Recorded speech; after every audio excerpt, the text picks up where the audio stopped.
dalam menyukseskan atau turut serta di pemilu legislatif dan eksekutif tahun 2024, maka trik apakah yang para calon legislatif gunakan untuk memperkenalkan diri atau biasanya orang sebut dengan sosialisasi diri dalam pemilu legislatif tahun 2024? Ada beberapa hal yang sangat perlu diperhatikan ketika membuat strategi kampanye. Strategi yang pertama adalah analisis kompetitor. Strategi kedua adalah memahami landscape politik. Dan yang ketiga adalah digital tools. Yang keempat, field organizing. Yang kelima, mengumpulkan data pemilih.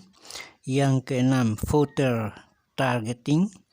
Yang ketujuh adalah capturing voter issues. Yang kedelapan adalah public appearances. Yang kesembilan adalah personal branding. Yang kesepuluh adalah onboarding tim kampanye. Yang kesebelas adalah berita palsu. Yang kedua-belas adalah pesan kampanye. Dan masih banyak hal lain, tapi kali ini saya akan mengulas yang ke-12 ini. Yang pertama adalah analisis kompetitor. Dilansir dari HubSpot Competitive Analysis, merupakan strategi marketing di mana kita dapat mengidentifikasi kompetitor dengan meneliti produk, penjualan, serta strategi pemasaran mereka. Jika dikaitkan dengan strategi kampanye, artinya strategi ini dapat dilakukan dengan meneliti lawan serta strategi yang mereka gunakan. Hal ini dapat membantu dalam mengetahui kelemahan dan kelebihan lawan yang nantinya akan memberikan keuntungan dalam membangun pesan kampanye dan strategi kampanye. Yang kedua adalah memahami landscape politik. Sebelum membentuk strategi kampanye, alangkah baiknya untuk memahami political landscape yang akan dihadapi. Namun, apa itu political landscape?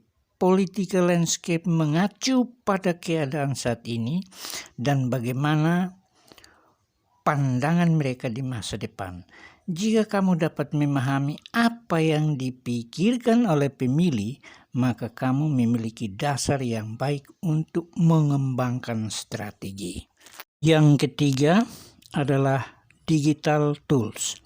Ketika teknologi semakin menunjukkan kemajuannya yang pesat, di saat itulah masyarakat berbondong-bondong pindah haluan ke kondisi digital.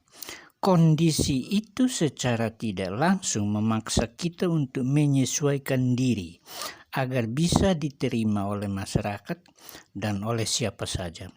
Oleh karena itu, menggunakan tools digital dapat membantu dalam melakukan kampanye politik di era modern ini.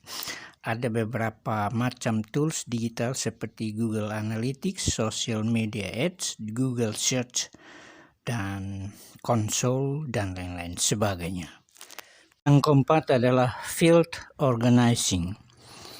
Artinya, tim kampanye perlu menentukan cara yang digunakan untuk berkampanye.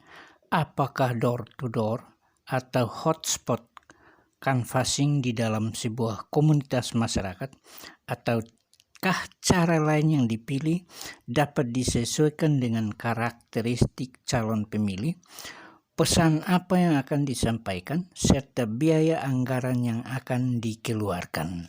Yang kelima, dan ini yang paling penting, adalah mengumpulkan data pemilih.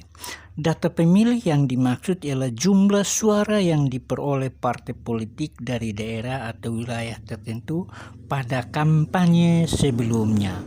Data ini digunakan untuk memahami kebiasaan memilih masyarakat di daerah tertentu dan menyesuaikannya pada kampanye saat ini. Akan menjelaskan yang sisanya jika Anda ikuti video ini dengan cara mengklik tombol subscribe dan tombol like serta beri komentar Anda atas video ini.